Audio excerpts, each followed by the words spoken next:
Good afternoon, everyone, and welcome.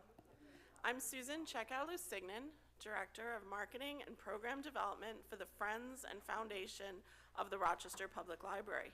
Welcome to Book Sandwiched In. We ask that you please silence your cell phones at this time. Our thanks go to those who help fund these programs like these through FFRPL, the dedicated FFRPL committee members who curate and organize our events, our guest speakers who so graciously share their time and talents with us, the library staff who help with our setup and production, and the thousands of people who attend each year. We are live streaming the formal portion of today's program to the library's YouTube channel at Rochester Public Library, New York. If you need to access the induction loop service in the auditorium, please adjust your hearing aid to the T switch. FFRPL expands the library's impact. Our nonprofit organization raises funds, presents programs, supports special projects, helps to create specialized spaces, and purchases supplemental materials and equipment for the Rochester Public Library. Here are a few examples. One way we raise funds is from book sales on site at RPL's bookstore and online. Our special fall book sale will be held from Monday, October 21st through Thursday, the 24th, and then on Saturday, October 26th. We present programs like today's Book Sandwiched In Review. We also help fund and promote library programs, including the lecture and book signing with 2024 Pulitzer Prize-winning biographer Jonathan Eeg, author of King: A Life. That event will be held at the Penfield Public Library on Tuesday, October 8th at 7 p.m. Registration is required, and links to register are on the library's site as well as FFRPL's website.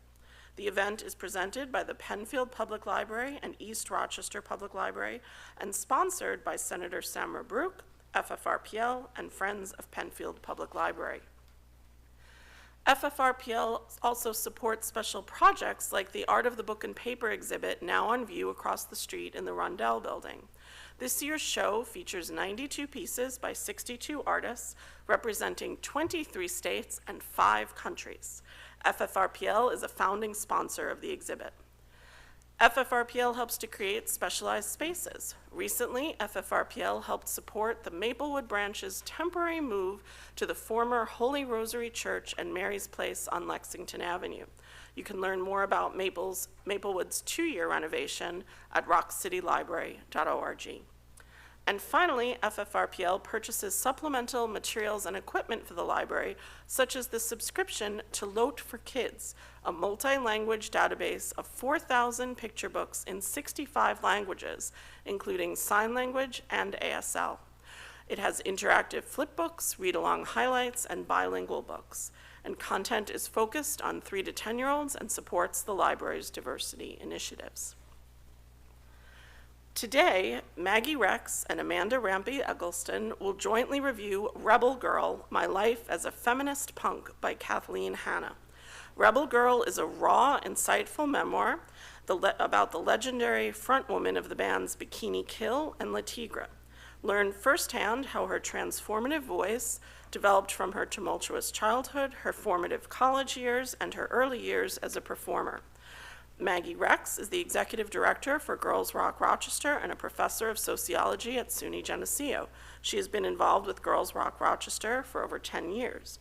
And Amanda Rampey-Eggleston has played in local bands for the past 20 years. She was an organizer with Girls Rock Rochester for 10 years, and she is currently the bassist for Fox 45. Please join me in welcoming Maggie and Amanda to our podium.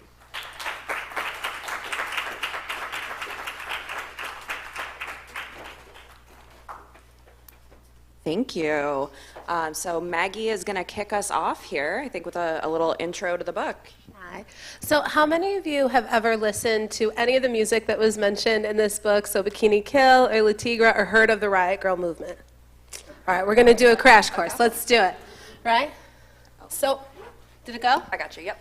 Right, so Kathleen Hanna is a feminist musician, she's an artist, and she is a true cultural force. As, I think they're calling us elder millennials now, right? That's what we are, right? So, as an elder millennial, the Riot Grrrl movement was profoundly impactful for me and many of the other people that I know, and it was one of the things that led me directly to my work with Girls Rock Rochester.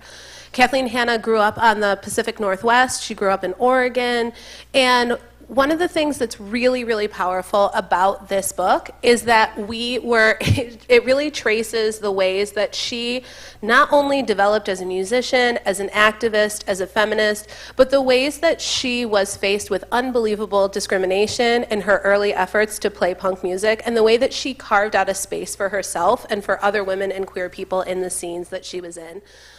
One of the things that I really loved about this book was how forthright and honest and tender it was. She was really gentle with herself in an examination of her own struggles without letting all of the forces that cause those struggles, forces like sexism and capitalism and patriarchy, off the hook even a little bit. It was really a wonderful book to read. And one of the things that we were so excited about is that one of the guiding forces in Riot Grrrl is the idea of do-it-yourself, DIY, right? So you create your own literature, you record your own music, if there's not a venue that supports you, you find a venue, you play in a basement, you make a venue. And zine culture was a huge part of the Riot Grrrl movement. So zines are homemade magazines that bands and other activists would make. And we actually found out that the NYU library has an extensive collection of all of the Riot Grrrl zines, and we were able to make them, which was really important because when I was Googling Kathleen Hanna's visual art to try to find art that she made, everyone loves her. So it was all pictures of her, and I couldn't find pictures that she made, right? So this book was really a lovely memoir. Yeah, we could go. And so this is one of the zines that she makes, right? We'll make the nicest neighbors, make flyers, do a zine, start with small get-togethers.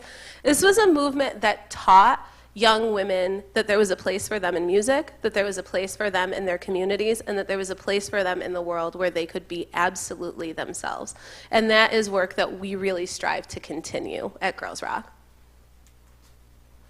So one of the things that's the most important about Riot Grrrl and about the work that has continued is that Kathleen Hanna made music, zines, and showed all of us that we could say what we wanted, look how we wanted, and we didn't have to put up with being demeaned, assaulted, belittled, or put on the sidelines, right? So Girls to the Front is a huge part of Riot Grrrl.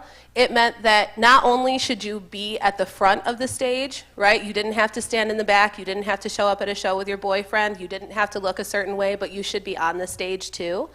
And Riot Grrrl's commitment to a DIY aesthetic meant that people were being able to tell their own stories, right? So in a time, I looked up the most popular music in 1991, which is when the first record, the first Bikini Kill record came out, and it was overwhelmingly male-dominated, particularly in rock and roll music. There was sort of a burgeoning presence of women in R&B and hip-hop music, right? But often, women in all of those scenes were highly sexualized, they were highly stylized, and they were writing music about men.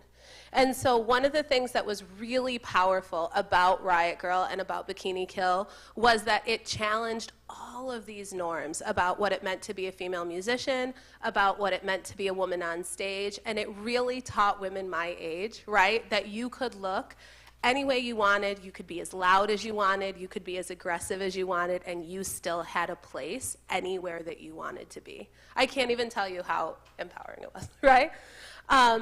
So the other thing, this is a little hard to read. So it says, this is a story about trauma, but trauma isn't her story, right? One of the things that Kathleen Hanna talks about extensively is the ways that she endured physical and sexual abuse, both in her personal life and as a musician. There's a really powerful scene in the book where she is assaulted by male audience members at a show that she's playing, right? She actually is assaulted, and then she hits someone back, and they call the cops on her. And then when she's hiding, the guy who runs the venue offers to give her a place to hide from the police in the basement of the venue that she's playing, and he sexually assaults her in the basement. And she can't say anything or do anything because the police are upstairs looking for her. one of the things that I realized watching or reading this book, is that the women that made us feel so strong were themselves really going through it. There were things that were happening to her that were so disturbing and unjust, and I really appreciated in the book that she gave voice to those things, but she also talked about the fact that the trauma that she endured is not the totality of her story. That her story is about the way that she moved through those things, about the way that she turned those things into art, and again, the way that she can be tender with herself in her journey to reclaim her own story. She really talks about writing a memoir as a way to reclaim the narrative about her life. And it made me think about all of the people in my life that have inspired me and the ways that they carry very heavy burdens that they may not be able to give voice to themselves. And I was really, really fortunate. I felt really fortunate to be able to hear Kathleen Hanna's story in her own words and reflect on those experiences. So as I was reading this book, so Maggie and I come from this at a little different angles here. I've been performing in bands since I was like 14, 15 years old probably. Played in a lot of bands that were kind of punk, metal, heavier rock and roll music with men and with women. And so a lot of the things that Kathleen Hanna had to say about her experience getting into music and the way she felt about music really spoke to me on a personal level. And Bikini Kill was a huge inspiration for me. So this quote really stood out to me, that Charlotte Caffey of the Go-Go's, she played lead guitar like it was a totally normal thing for a girl to do, which made it a totally normal thing for a girl to do.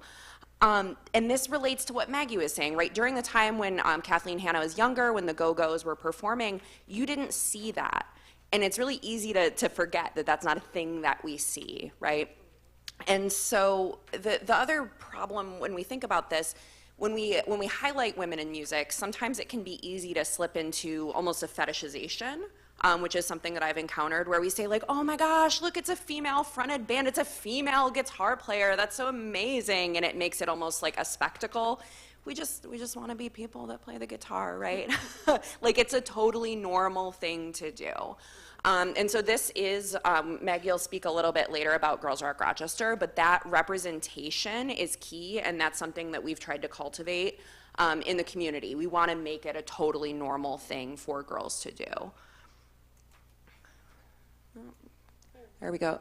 Yeah, our contrast is not great. Really sorry about that. So before she started playing music herself, Kathleen Hanna talks about being at a DIY punk show and seeing the band Babes in Toyland for the first time. And so this photo here is a picture of the band Babes in Toyland. And she was really taken by all of the comments that were going on after their performance.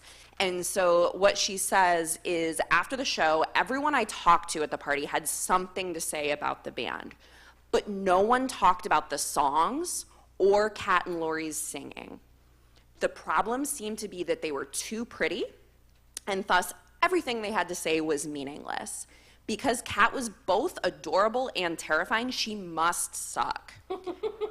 People only care about them because they're girls, I kept hearing. So what she witnessed there is something that it still happens. I'm familiar with it. I think that, it's not just in music, right? Women in other spaces too. But it's really hard. Sometimes you feel like you have to choose between femininity or, respect, right? Sometimes we feel in male-dominated spaces that we have to, fit into the things that the men are doing in order to earn our place there. And I think that, it's really difficult when people want to put your art or your performance and what you have to say as secondary to your gender or your sexuality. And so this is something that Kathleen Hanna really pushed against, but reading that quote was really stood out to me. Another thing that stood out to me is when she speaks about this feeling of transcendence that she experienced on stage. Does anybody here play music? I didn't ask. So this is something I've talked to other musicians about this feeling when you're performing live. I've described it sometimes as like feeling like I'm in a fugue state where like I'll kind of like after the show I'm like, oh yeah, that was pretty fun, I guess. And then I watch a video of myself later and like I don't remember like doing any of those things because I was just so in the moment. And it feels magical, this connection that you have with the audience, and you're just kind of consumed and swallowed up by the music and the energy of it all. And so it's this incredible rush, and it's easy to understand that what Kathleen Hanna is saying here. She's saying that when she's performing, it's like a force entered her body and sang for her, and that she dismissed that transcendence as an experience that divorced music from activism. So when you're having that kind of out-of-body experience that comes along with performing and connecting to your audience, it's easy to think that that's not political, right? Because it's just like this really fun thing I'm doing, and it's kind of, this like otherworldly sensation, but it is political. She says that she walked away from that show a changed woman and realized she didn't have to choose between being a socially conscious person and being a singer who could connect with magic on stage. And you don't have to choose, because what's political about it sometimes is connecting to that magic and the people who are experiencing it with you, right? Like you don't do that alone. That's a connection that only happens live with the other people in that room. And those people seeing themselves reflected in you. The young women at those shows seeing themselves reflected in Kathleen Hanna and Toby and Kathy on stage. That's radical. When you're in a space where you do not see people who look like you. No, you're good. So another thing that Bikini Kill's really famous for saying, girls to the front, girls to the front. Yeah. This is basement shows, right? We're in punk houses, and it's loud and it's sweaty, and everybody's kind of like packed in there like sardines, you know, trying to get up to the stage. And it's really common, if you've been to a concert, you've probably seen this, right? There's some like 6-foot-tall dude just like standing right in front of the stage, and there's like a 5-foot-tall woman like behind him trying to like see what's going on. So Kathleen Hanna and Bikini Kill really wanted to make sure that their shows were accessible to the girls that were coming out to see them play. And so she would call out girls to the front and encourage the girls and women to come up to the stage. But this is one thing I just want to point out a little bit is intersectionality becomes a big theme in the book as Kathleen kind of goes on. And she reflects here, we were called everything from man-haters to reverse sexists, but it didn't matter because there were always 5 or 6 girls who stood up front, and we were playing for them. The intersectionality piece that I think is important is later she reflects a bit on saying girls to the front and realizing that if she were to say that, would the trans women in the audience know that she was talking about them too, because she was? Or would saying girls to the front mean that some men of color might think that she was telling them to go to the back, and that is not what she wanted to say. So instead of saying girls to the front, could she evolve that message? And I think that's a really beautiful thing to think about, is that we can learn and evolve our language to make sure that we're as inclusive as we're intending on being. And that's something that's come up in the girls rock movement too, is calling it the girls rock movement, capturing and making all those people that we want to feel are included in our movement, are they feeling included by that language? And so that's something that's constantly evolving. All right, so I'm going to read this quote to you because it's really hard to read. I, again, apologize for the contrast. It looks so good on the computer screen. The computer does look gorgeous. Yeah. So she says, we were opening for an AC/DC cover band, which I thought was pretty cool, until the lead singer came up to me and said, you're not even a real band. You're just a novelty band. The only reason you got this show is because you're girls. Then she says, I thought those were pretty big words from a guy who covered AC/DC songs. So let that sink in for a minute, because I guarantee you that this man in this AC/DC tribute band said this without a trace of irony, right? And again, with, fetishizing women in music and saying like, oh, this is female-fronted bands, when they have nothing else to do with each other, because we haven't got that representation all the time that shows that just showing up and playing in a band is a totally normal thing to do. He's saying you just got this because you're girls. How many men have gotten shows without question? We don't question their competence or their right to be in a space. And nobody, I've been trying to get it to catch on, to be like, I'm so excited to be playing with this like male guitar player tonight. Isn't that really cool? It's not catching on. I don't know.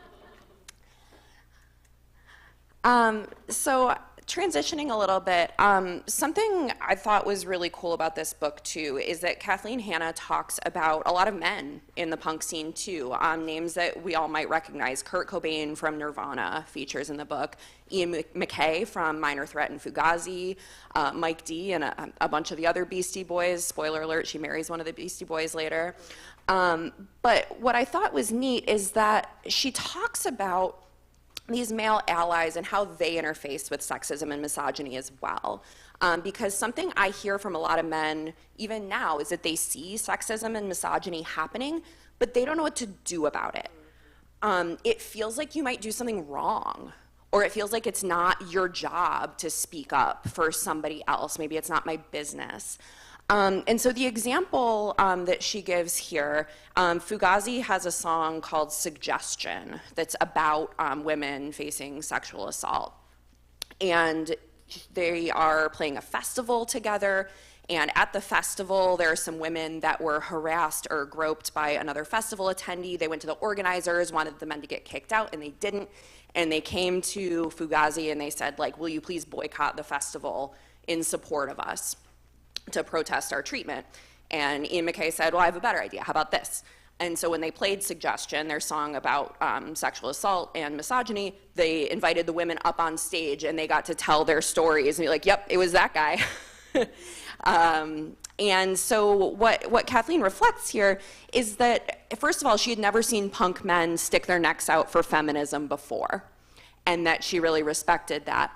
But also that had the band overthought it and worried about doing anti-sexism perfectly, not only would that not have happened, but that song may never have been written. They may never have done that. It's not our place. So I think the message there is that as allies, this applies to feminism, this applies to being anti-racist, anti-ableist, all of those different intersectional ways to seek justice. We don't have to do it perfectly. None of us are going to get it perfect. It's going to evolve with time, so we have to stick our necks out for each other and just worry about doing our best to show up without it being perfect. So the last slide that I'm going to talk about here, this last quote, she refers to Bratmobile, another Riot Grrrl band, and Bikini Kill as being, quote, obnoxious feminist punks. And I love that. She says that Bratmobile and Bikini Kill didn't try to avoid criticism by being great musicians. And this is something that I've felt a lot in the music world. If I'm showing up to either play a performance or just going to an open mic or like, I don't know, like something as silly and low stakes as karaoke, right? I have to be twice as good as all the men here to get respect. I don't want to be tokenized and like, oh, you're just here because you're a girl or any of that kind of stuff. So I have to be perfect. I have to be the most skilled musician. I have to be beyond reproach. That is bullshit. It's a trap, right? You can try to be perfect and do all these things, and it is not going to get you respect from people that don't respect you already. You are not going to earn it by trying to fit into their idea of what it means to be a skilled musician. And you have something to say, so you deserve to say it. Practicing more is not going to do it, so you know what? Be sloppy. You don't have to be a great musician. That's not going to make you avoid criticism. It's about self-expression. You have a message. Get it out there. And so that's what I think about that. So how many of you have heard of Girls Rock Rochester? I love to see your hands up there, yeah. So Girls Rock Rochester is a local 501c3, and what we do is run camp programs in the summer for girls, and then we've added a second program for queer and gender expansive youth. And we use music as a vehicle for empowerment. So sometimes people think that we're a music camp. We're a social justice camp, right? And we use music as a way to create a space and create a community for these kids, to give them that space to be messy. I hand an 8-year-old a guitar for 5 days, and then I put him on stage with 4 other 8-year-olds, and let me tell you, what comes out of that is not musically perfect, right? It's not musically perfect, but it's amazing. It's amazing. And they spend that 5 days with female or queer counselors, right, who are showing them and creating a space where they can be absolutely themselves. Because Girls Rock, much like the work that Kathleen Hanna was doing, and much like this book, right, is an amazing example of what we call in sociology, what we call standpoint theory, right? So standpoint theory came out of the world of feminist philosophers, right? It was adopted early in sociology, and the idea is this pushback against an idea that to have authority over knowledge, you have to have this sort of objective outside perspective. So we all went to school, we learned how to do science, right? The idea of science was that you had to study something from the outside objectively. If you were too close to something, if you were from the inside of it, then that created bias and you couldn't have any authority to talk about it. And standpoint theorists said, well, that sounds like something that was invented by men, right? And so they said that you can have real authority, scientific authority in this case, cultural authority, to understand your story, your culture, your community from within. And that actually often marginalized groups have that experience that all of those classical scientists were talking about, of viewing something from the outside, viewing something objectively, because often within our cultures we are what's called outsiders within, right? If you are rejected from the dominant power structures of a culture, you actually have that view, that outsider view, even though you are embedded inside of that culture. And so standpoint theory, one of the things that I loved about this book was, again, it was Kathleen Hanna saying, I am the authority in my own story. I am the person who's best enabled to tell and to control my own narrative. And I can teach you about what this looked like from the inside and what it looks like now. And her evolution as a musician and as a thinker and as an activist and as a feminist is really, really, she continues to be incredibly inspiring, right? And that ethos of DIY and of creating the power to control your own story is exactly what we aspire to do at Girls Rock. We take these kids, we give them 5 days of instrument instruction, so just because most folks here don't know about Girls Rock, right? Kids are given an instrument. We have guitar, bass, drums, keys, and vocals. In the morning, all of the kids that are doing vocals, all the kids that are doing keys, all the kids that are doing guitar, they all go separately. They get instrument instruction for half the day. In the middle of the day, we have local bands that are fronted either by women or queer people come and play for them. We do workshops. We teach them how to make their own band logos. We teach them how to screen print their own merch. We teach them how to promote their own shows. We teach them about the history of music and activism and the connection between the two. We teach them about feminism. We teach them about anti-racism. We teach them all the things that they need to know to go out and change the world, because that's what we're doing, right? And then in the afternoon, we put them in bands. And over the course of 5 days, they write an original song, and at the end, we rent a real venue and they play a real show. And I get to see babies that are 8 years old with guitars that are bigger than their bodies, their little basses, right? They can't reach the key. They can't, yes, right? Get up there and make messy, beautiful, powerful music. And the first time that I ever went to a Girls Rock showcase, I still get goosebumps. I was like, I'm going to help these people for the rest of my life. They're never going to get rid of me, right? They're never going to, poor Amanda. I was like, hi, right? My oldest daughter started in Girls Rock when she was 9 years old. She did it until she was 18, and now she comes back as a counselor. My 2 twins are involved in Girls Rock today, and my littlest one, because we have a Jumpstart program now for babies. So I have 3 in there. I had 3 in there this year, right? And one of the things that's really important to me to understand is to sort of look upward. One of the things about feminism that I hold the most dear is the idea that feminism is a responsibility. Right? If you are a feminist, what that means is that every step that you take forward, you are responsible to reach back and help the next person coming along the line, right? So it's not only a commitment to achieving equality for ourselves, it's a commitment to making sure that across the board, all of these different forms of inequality are our responsibility, and that we take the successes that we have achieved, we take the things that we've accomplished, and we use them to make it easier for everyone that comes next. And that is really the spirit of Girls Rock, right? If I have seen a woman on stage that inspires me, it is my job to get these little kids on stage to be inspired and inspire the next generation of kids that comes after them. Thank you.